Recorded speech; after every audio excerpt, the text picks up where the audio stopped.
जीवन की सीख। तीसरी बकरी। रोहित और मोहित बड़े शरारती बच्चे थे। दोनों 5th स्टैंडर्ड के स्टूडेंट थे और एक साथ ही स्कूल आया जाया करते थे। एक दिन जब स्कूल की छुट्टी हो गई तब मोहित ने रोहित से कहा, दोस्त मेरे दिमाग में एक आइडिया है।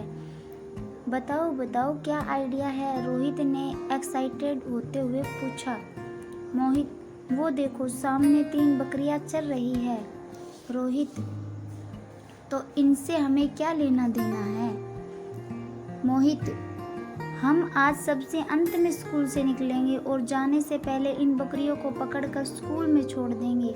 कल जब स्कूल खुलेगा तब सभी इन्हें खोजने में अपना समय बर्बाद करेंगे और हमें पढ़ाई नहीं करनी पड़ेगी। रोहित, पर इतनी बड़ी बकरियां खोजना कोई कठिन काम थोड़े ही है। कुछ ही समय में ये मिल जाएगी और फिर सब कुछ नॉर्मल हो जाएगा। मोहित, हाँ, यही तो बात है। वे बकरियां आसानी से नहीं ढूंढ पाएंगे। बस तुम देखते जाओ मैं क्या करता हूँ। इसके बाद दोनों दोस्त छुट्टी के बाद भी पढ़ाई के बहाने अपने क्लास में बैठे रहे और जब सभी लोग चले गए तो ये तीनों बकरियों को पकड़कर क्लास के अंदर ले आए। अंदर लाकर दोनों दोस्तों ने बकरियों की पीठ पर काले रंग का गोला बनाया। इसके बाद मोहित बोला, अब मैं इन बकरियों पे नंबर डाल देता हूँ और इसमें उसने सफ़ेद रंग से नंबर लिखने शुरू कर दिए। पहली बकरी पे नंबर 1, दूसरी बकरी पे नंबर 2 और तीसरी बकरी पे नंबर 4 डाला। ये क्या, तुमने तीसरी बकरी पे नंबर 4 क्यों डाल दिया? रोहित ने आश्चर्य से पूछा।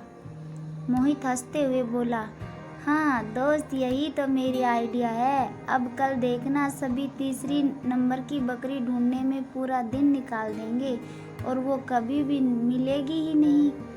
अगले दिन दोनों दोस्त समय से कुछ पहले ही स्कूल पहुंच गए। थोड़ी ही देर में स्कूल के अंदर बकरियों के होने का शोर मच गया। कोई चिल्ला रहा था, 4 बकरियां हैं। पहले, दूसरे और चौथे नंबर की बकरियां तो आसानी से मिल गई, बस तीसरे नंबर वाली को ढूंढना बाकी है। स्कूल का सारा स्टाफ तीसरे नंबर की बकरी ढूंढने में लग गया। एक एक क्लास में टीचर गए, अच्छे से तलाशी ली। कुछ खोजवीर स्कूल की छतों पर भी बकरी ढूंढते देखे गए। कई सीनियर बच्चों को भी इस काम में लगा दिया गया। तीसरी बकरी ढूंढने का बहुत प्रयास किया पर बकरी तब तो मिलती जब वो होती। बकरी तो थी ही नहीं। आज सभी परेशान थे पर रोहित और मोहित इतने खुश पहले कभी नहीं हुए थे। आज उन्होंने अपनी चालाकी से एक बकरी अदृश्य कर दी थी। दोस्तों, इस कहानी को पढ़कर चेहरे पे हल्की सी मुस्कान आना स्वाभाविक है, पर इस मुस्कान के साथ साथ हमें इसमें छिपे संदेश को भी जरूर समझना चाहिए।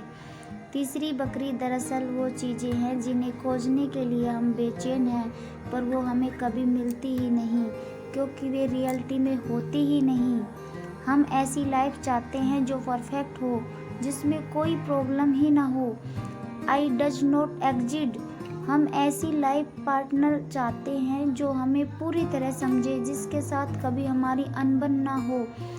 It does not exist. हम ऐसी जॉब या बिजनेस चाहते हैं जिसमें हमेशा सब कुछ एकदम स्मूथली चलता रहे। It does not exist. क्या ज़रूरी है कि हर वक्त किस चीज़ के लिए परेशान रहा जाए? ये भी तो हो सकता है कि हमारी लाइफ में जो कुछ भी है वही हमारे लाइफ पजल को सोल्व करने के लिए पर्याप्त हो। ये भी तो हो सकता है कि जिस तीसरी चीज़ की हम तलाश कर रहे हैं वो हकीकत में हो ही ना और हम पहले से ही कंप्लीट हों। आपको हमारी कहानी कैसी लगी कमेंट ज़रूर करें।